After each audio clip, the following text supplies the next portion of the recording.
So Sebastian, perhaps we should get ready. Sure thing. So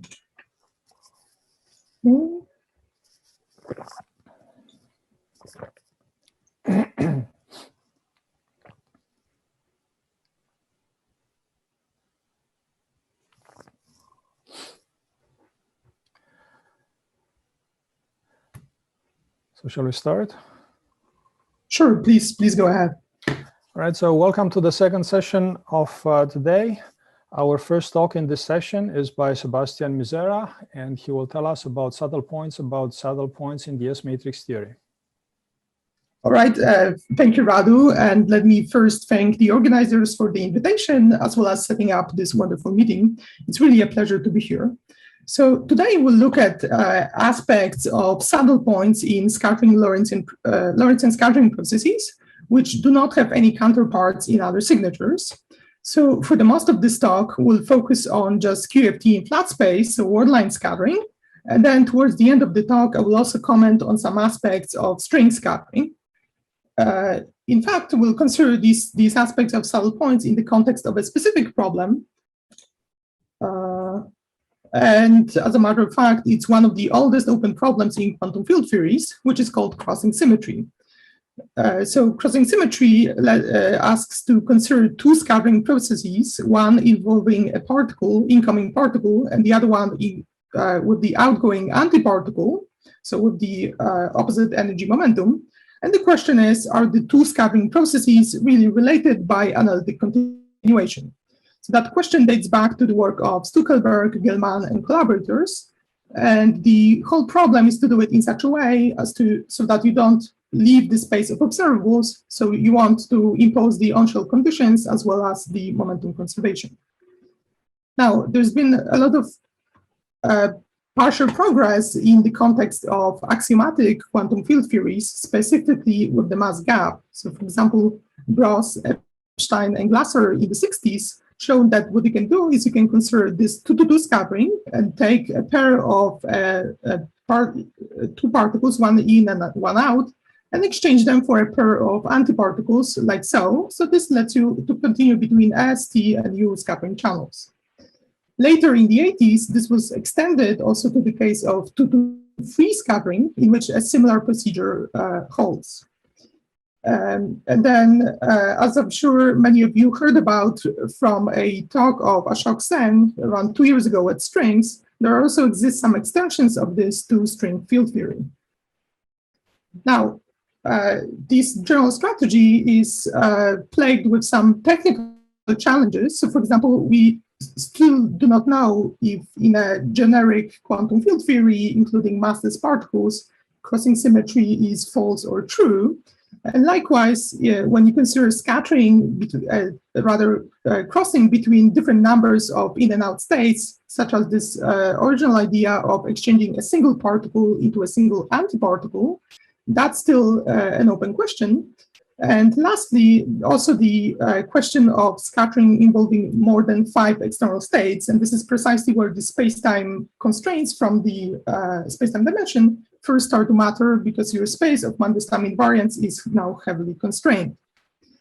However, I would say that these 3 technical challenges are not as significant as a single conceptual challenge. And that conceptual challenge is that we have little to no physics understanding of what crossing symmetry is actually supposed to mean in flat space S-matrix.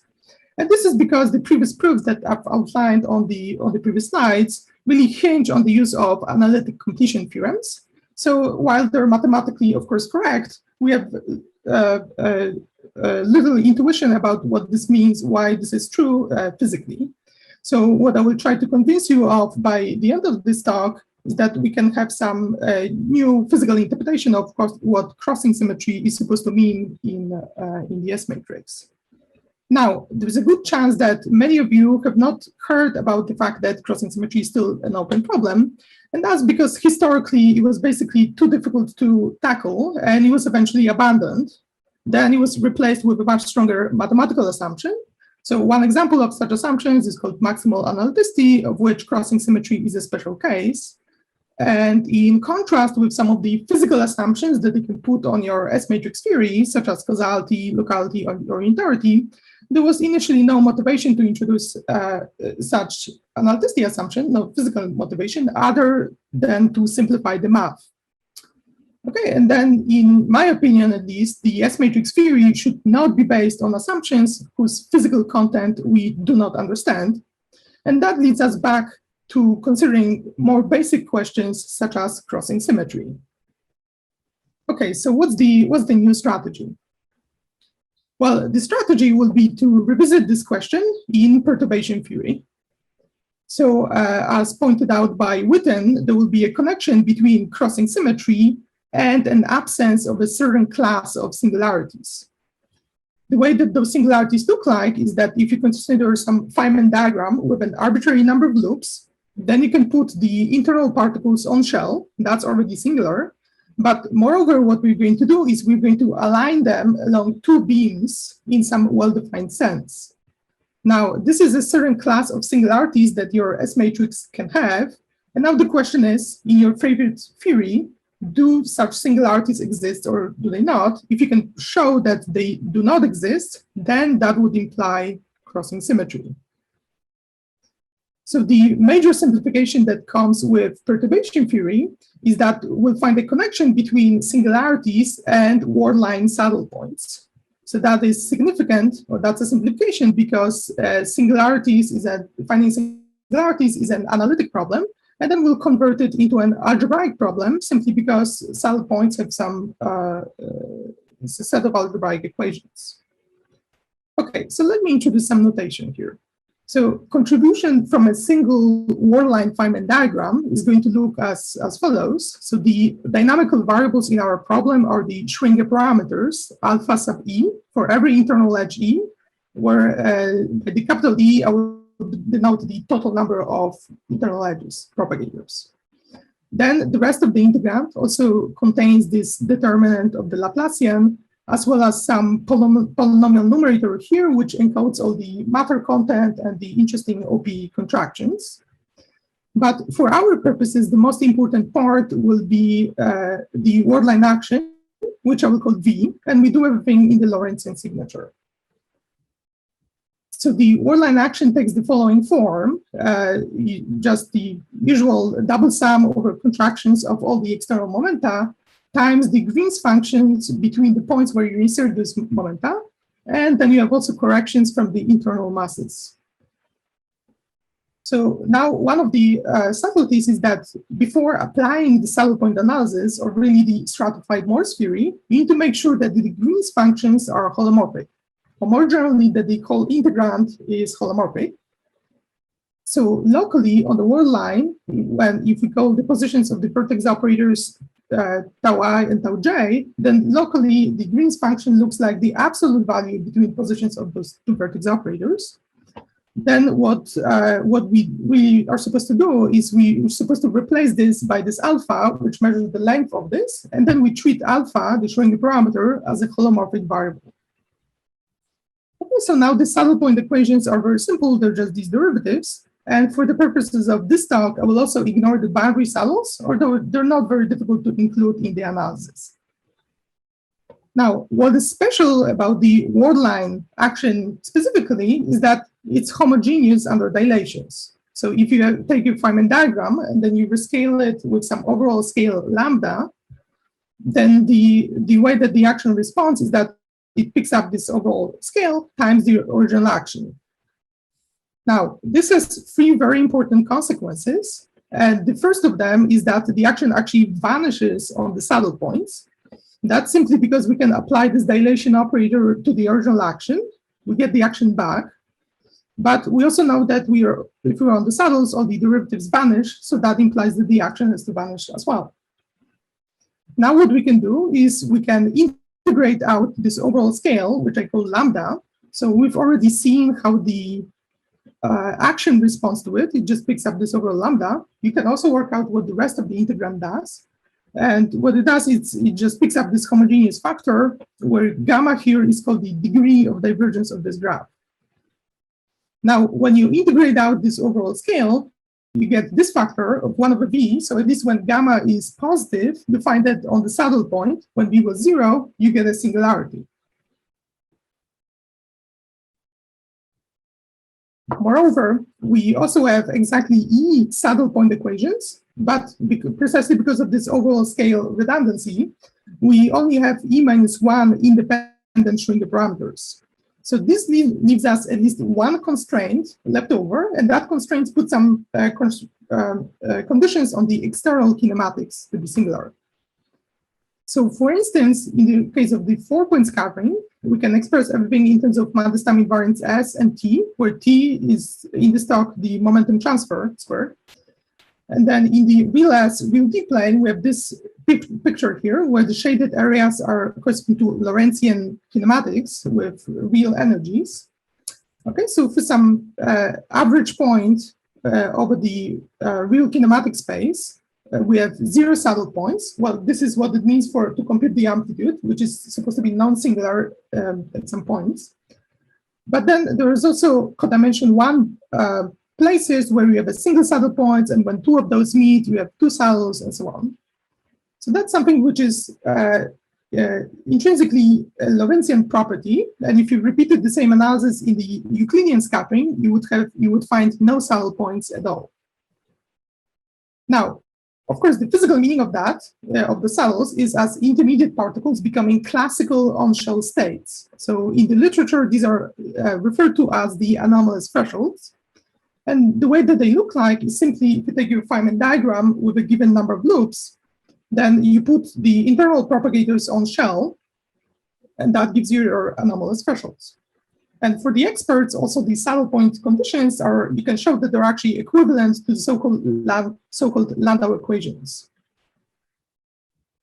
Now, one of the things that you have to be careful about is about preserving causality, which actually on the word line turns out to be just the same statement as convergence of the integrals at infinity. And it can be simply imposed by rotating the word lines by an infinitesimal amount. So you just take your Schrödinger parameter, and then you give it some infinitesimal complex phase proportional to these derivatives. You can see that the result of that is that the action actually acquires a small positive imaginary part. So you get this piece to leading order in epsilon. And precisely away from the saddle points, this is always strictly positive, and it gives you this I epsilon suppression. Okay, and this is exactly, you can show this is exactly equivalent to the Feynman I epsilon. Now, one of the interesting points is that this actually has the property of resolving the branch cuts in the kinematic space. So for example, we can consider fixed T scattering and look what happens in the S-plane. So the traditional picture for a general S-matrix element is that we have a lot of overlapping branch cuts on the real axis and possibly some singularities away. But the property of the I epsilon prescription is that they actually deform, they tell you exactly in which way you're supposed to deform these branch cuts to access the physical information of the scattering amplitudes. For our purposes, this is important because it actually guarantees analyticity close to the physical regions in some infinitesimal neighborhood of these regions, which is a first step in trying to prove crossing symmetry. However, by itself, it does not imply anything about analyticity away from physical kinematics. Okay, so we'll have to do more work to also show some analyticity in the complex planes. However, I believe that this general procedure will be a starting point for general dispersion relations beyond low energy effective field theory. Okay, so now what we need to do is we need to do an analytic continuation in external energies within the complexified light cones. So let's say at 4 point, we have some 2-to-2 scattering process where particles 1 and 2 are the incoming ones and 3 and 4 are outgoing. Then what we need to do is we need to do some kind of continuation in which you take a pair of those particles, one in, one out, and then you rotate them one from the future to the past light cone and vice versa. In coordinates, what we're doing is you can go to these light cone coordinates in which there always exists a Lorentz frame in which you can adjust the positions of the particles, say 1 and 4, to be diametrically opposed to each other, and likewise 2 and 3, as illustrated in this picture. Okay, so then what we're going to do is we're going to introduce this complex parameter Z okay, such that the original kinematics was defined at z equals 1, somewhere here. And then the analytic continuation illustrated on this cartoon corresponds to continuing z to be equal to -1. Okay, that exactly exchanges the energies. And the crucial point is that this specific deformation, which is given here, is the one that preserves both on-shell conditions and momentum conservations at the same time. Okay, so now the problem is, this is our deformation, and what we need to show is that as you deform the external data, the internal kinematics cannot be on-shell. Okay, so for the every internal momentum q sub e for a given edge, we know that at least in the light directions, it can be decomposed as into components which are parallel to the P1 direction, one of the ones that we've seen on the previous slide, and also P2, which is the one that was deformed with the complex parameters. So let's call the coefficients of those F and G, okay, like so. Now, what we need to do is we want to study what happens when you put these propagators on shell. Okay, so putting things on shell means that this has to be 0. And you can show that already a small part of this, just requiring that imaginary part of this constraint is equal to 0, you can show that it's proportional to F times G. Okay, what this implies is that either F is going to vanish. When F vanishes, it means that your internal propagator has to be fully aligned in the direction of the momentum P2, like so. Or G vanishes, and in this case, you have the opposite constraint that your momenta have to align along this line, or both of them vanish at the same time, which means that this whole thing vanishes, and the solution has to be purely space-like. Okay, so we have these three options. Okay, this is precisely a class of anomalous thresholds that you might want to worry about, and as long as you can say something about them, that will imply some crossing properties. Okay, and let me emphasize that currently it's actually unknown if such anomalous thresholds actually exist in an arbitrary theory. However, what we can say is that specifically for planar scattering amplitudes, such singularities never appear, and there's a simple explanation for it. So let's say we take a planar scattering Feynman diagram with ordering 1, 2, 3, 4. And then what we have to measure is components in the directions as you only apply the momentum P1. What you can do is you can look at the edges on the perimeter of this planar diagram, like so. So for example, these ones will be, now what you have to study is how the momentum flows along this direction. Well, momentum flows just like the current in an electric circuit. So it's not difficult to convince yourself that along these edges on the perimeter, it always have to flow in a causal direction. Now you can repeat the same exercise for what happens when you apply the momentum in the other direction, the one proportional to P2, and a similar conclusion holds that the flow has to be here strictly positive in the causal direction. And this immediately implies that there exists some propagators, more precisely these ones, which can never go on shell along this path of deformation. And this is in precise contradiction with the existence of singularities that we've seen before, and it completely guarantees analyticity when rotating energies from the past to the future and vice versa. Now, what you can do is you can devise a procedure in which, by applying this kind of rules of rotating energies and so on, you can analytically continue between this process at arbitrary multiplicity to a different crossing process. Okay, so while for the details, I will refer you to this paper. The upshot of that is that you can exchange a set of incoming particles in the last step into outgoing antiparticles, A bar, and likewise C goes into C bar. Okay, so it turns out that actually a composition of such moves proves crossing symmetry for planar scattering amplitudes at every order in perturbation theory with any masses, spins, multiplicities, dimensions, and so on.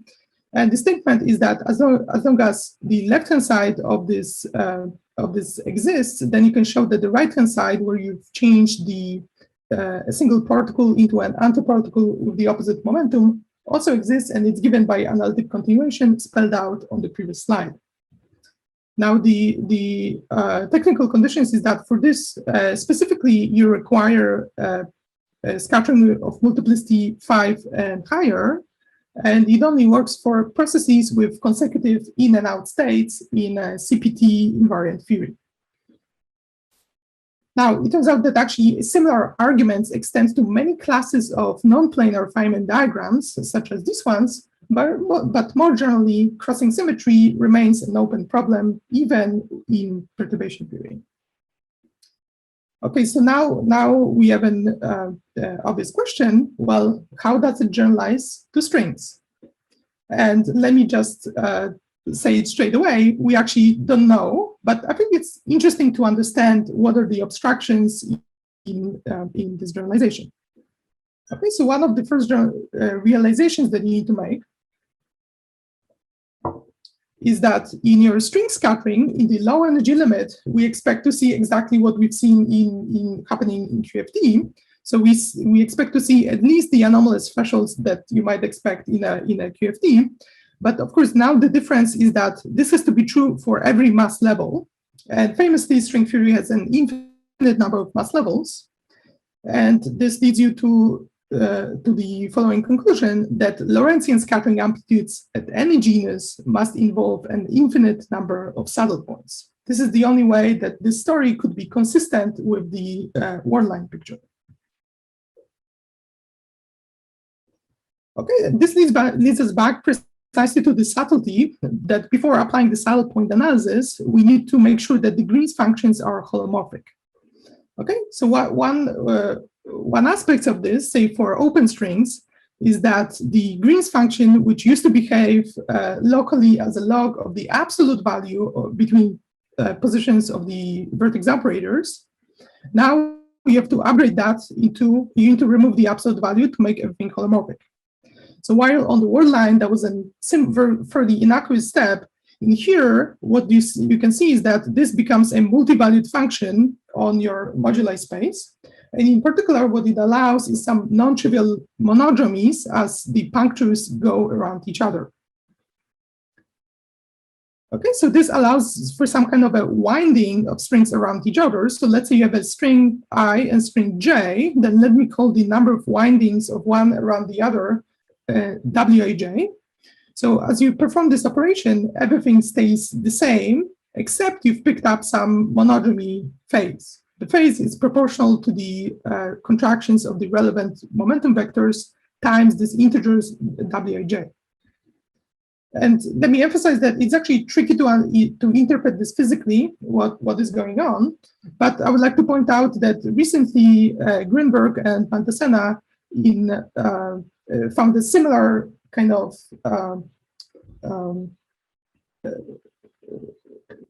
phenomenon happening in black hole physics.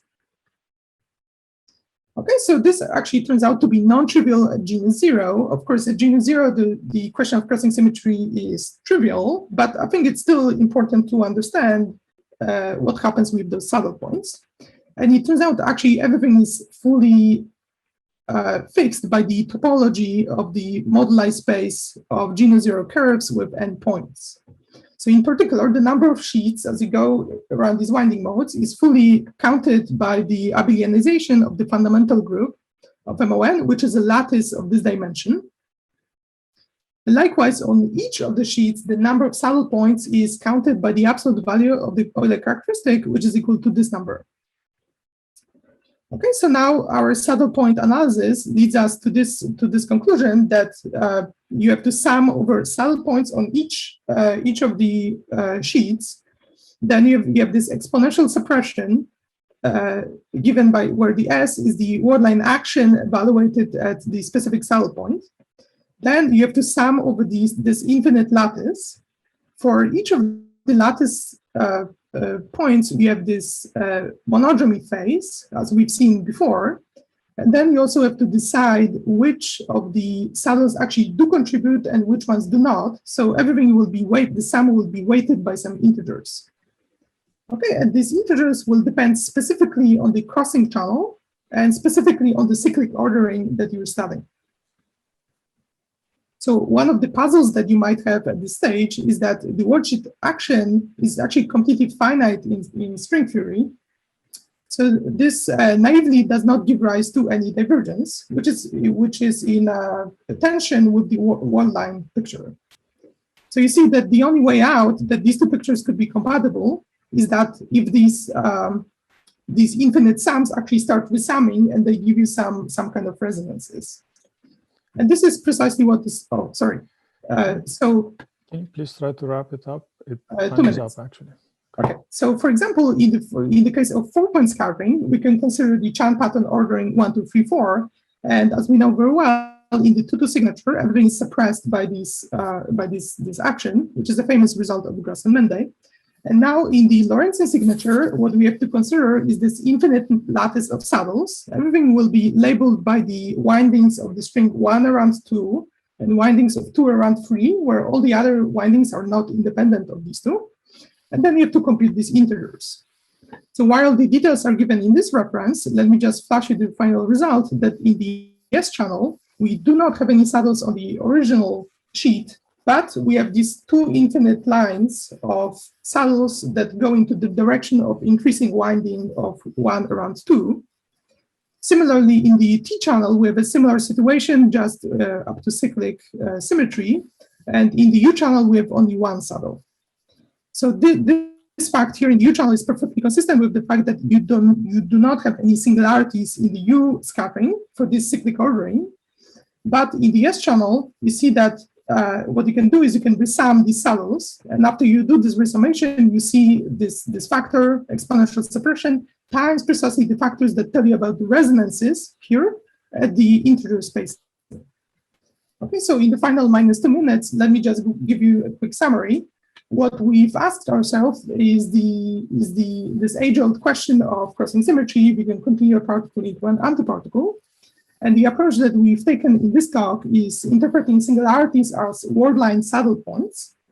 This allowed us to prove crossing symmetry for planar amplitudes in perturbation theory up to the caveats that I've mentioned before. And I've also outlined some of the challenges that go into generalizations of this story to string theory. So with that, let me thank you for your attention. Thank you, Sebastian, for a nice talk. We have 3 minutes for a couple of questions.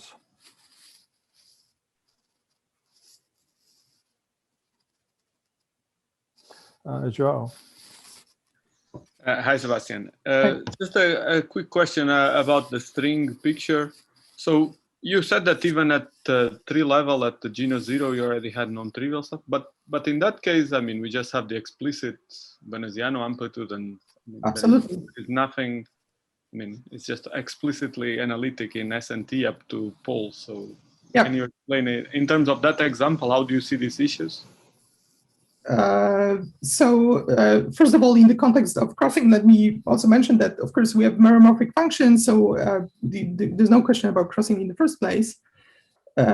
You're asking how to see the asymptotics of the gamma function and the saddle points in the just from the full answer in the Veneziano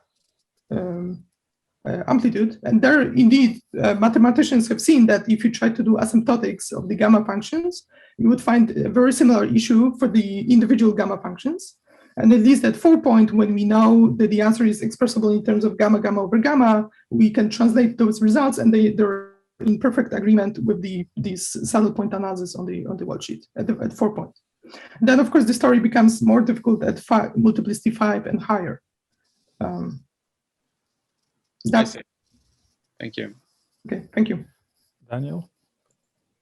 Yeah, so there's a naive proof of crossing symmetry based on using correlation functions instead of the S matrix. So if you start with Euclidean correlators, which are manifestly permutation invariant, then you can analytically continue to Lorentzian correlators and then use the LSZ formula.